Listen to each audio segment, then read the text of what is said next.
رمضان رمضان رمضان رمضان رمضان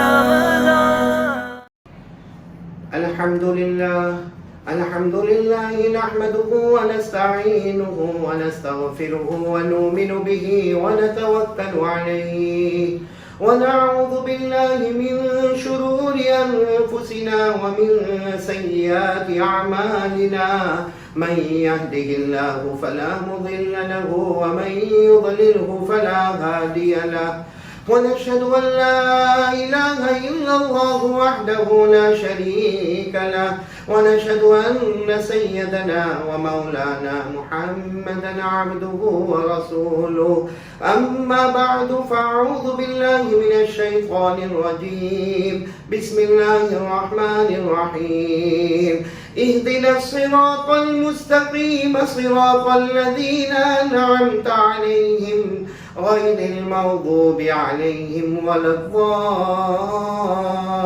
الضالين صدق الله العلي العظيم قال رسول الله صلى الله عليه وآله وسلم لا يؤمن أحدكم حتى أكون أحب إليه من والده وولده والناس أجمعين أو كما قال رسول الله صلى الله عليه وسلم. میرے محترم دوستوں اور بزرگوں اور بچوں اور ماں بہنوں اور بیٹیاں، آج پھر رمضان کے مغفرت کے عاشرے میں میں قاری احمد علی آپ سب کے درمیان میں آیا ہوں، آپ کی خدمت میں آیا ہوں. کچھ ضروری باتیں میرے دل و دماغ میں آئی قرآن اور حدیث پاک کی روشنی میں.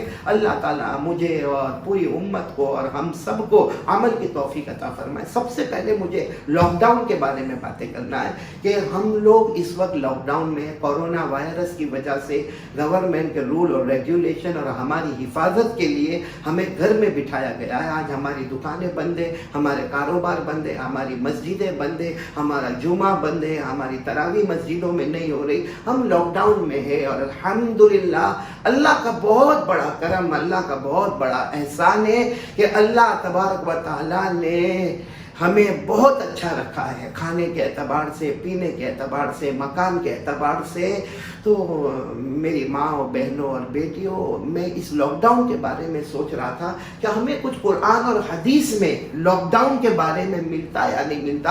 بڑی دیر کے بعد اللہ جل جلالہ کا احسان اور کرم دل و دماغ میں ایک بات آئی کہ ایک نبی گزرے ہیں جن کا نام ہے حضرت یونس علیہ السلام. یہ حضرت یونس علیہ السلام کو اللہ نبی بنائے اور یہ عراق میں نبی بن کر آئے. یہ عراق میں ان کو نبوت ملی اور عراق میں ایک جگہ کا نام ہے موصل یا موصل. وہاں ایک اور جگہ ہے نینوا، وہاں کے یہ رہنے والے حضرت یونس علیہ السلام اور ان کی بستی میں تقریباً 1,00,000 سے زیادہ مرد اور عورتیں رہا کرتی تھی. اللہ نے ان کو نبی بنایا، اسی علاقے کا نبی بنایا. اللہ تعالیٰ یہ پیارے نبی جو ہے اللہ ان کے صدقے ہماری مغفرت فرمائے. بہت لمبا واقعہ ہے حضرت یونس علیہ السلام کا. میں صرف شارٹ میں یہ واقعہ بتاؤں کہ حضرت یونس علیہ السلام کو ایک مسٹیک کی وجہ سے، ایک چوک کی وجہ سے، چونکہ بہت بڑے نبی، ہم یہی کہیں گے ایک چوک کی وجہ سے ان کو ایک کشتی میں بیٹھنا پڑا. اب یہ کشتی میں بیٹھے، کشتی میں دوسرے سارے لوگ بھی کشتی یعنی بوٹ اسٹیمر میں بیٹھے. اچانک پانی میں طوفان آیا، بڑا طوفان آیا. سب نے کہا اللہ کے نبی طوفان آیا، پانی میں طوفان آیا، آپ تو اللہ کے نبی ہے، ہمیں کیا کرنا، یہ کشتی ڈوب جائے گی. تو حضرت یونس علیہ السلام نے اللہ سے کہا اللہ کیا کرنا ہے.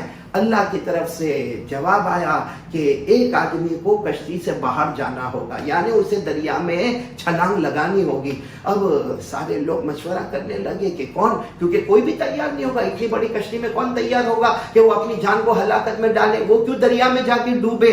اب جب یہ باتیں ہونے لگی تو کہا کہ چلو قرعہ اندازی کی جائے. قرعہ اندازی آپ لوگ سمجھتے ہوں گے، یعنی وہ چٹھی ڈالنا، جس کا نام نکلے اس کو باہر جانا ہے اور اس کو پانی میں ڈوبنا ہے. اب پہلی مرتبہ قرعہ ڈالا گیا یعنی چٹھی ڈالی گئی تو اس میں نام حضرت یونس علیہ السلام کا آیا. سب نے کہا نہیں یہ تو اللہ کے نبی ہے, یہ تھوڑی ہم کو چھوڑ کر کہیں دریا میں ڈوبیں گے. دوسری مرتبہ پھر چٹھی اڑائی گئی, پھر قرعہ ہوا, قرآن میں پھر حضرت یونس علیہ السلام کا نام آیا. دوسری مرتبہ بھی سب نے کہا پیغمبر ہے, نبی ہے, یہ کیوں دریا میں جائیں گے. تیسری مرتبہ قرآ ہوا, پھر حضرت یونس علیہ السلام کا نام آیا. حضرت یونس کی آنکھوں میں آنسو آئے. کہا اللہ کی مرضی اور اللہ کا حکم یہی ہے کہ میں کشتی سے باہر جاؤں. ایک کشتی کے باہر گویا چھلانگ لگانا اور ڈوبنا ہی ہے.